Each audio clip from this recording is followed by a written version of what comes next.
మనం చేయబోయే రెసిపీ వచ్చేసి పల్లి చట్నీ. ఫస్ట్ పల్లీలు వేసుకోవాలి, ఇవి బాగా వేగనివ్వాలి.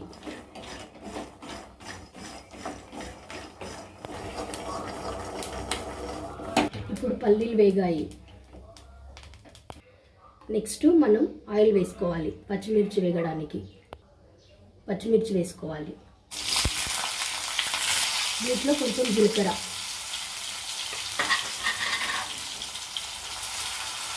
ఇంకొంచెం కరివేపాకు కలుపుకోవాలి.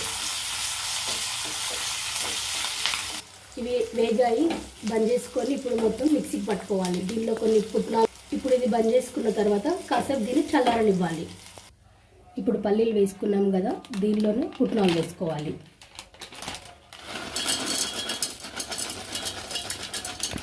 వీటిని మిక్సీ పట్టుకోవాలి. ఉప్పు టేస్ట్కి సరిపడా వేసుకోండి. ఇందాక వేయించుకున్న పచ్చిమిర్చి ఉంది కదా, దీనిలో వేసి మళ్ళీ మిక్సీకి పట్టుకోవాలి. వీటిలో కొన్ని వాటర్ వేసుకొని మిక్సీ పట్టుకోవాలి.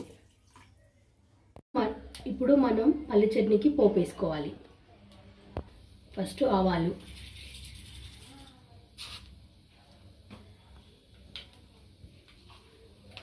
ఇవి కొంచెం వేగాక నెక్స్ట్ జీలకర్ర వేసుకోవాలి.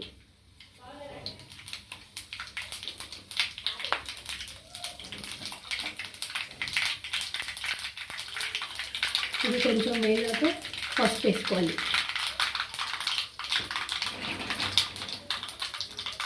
ఫైనల్గా కరివేపాకు.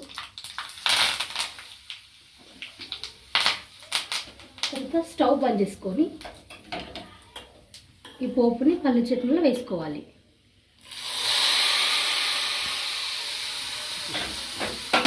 అంతే, పల్లి చట్నీ రెడీ.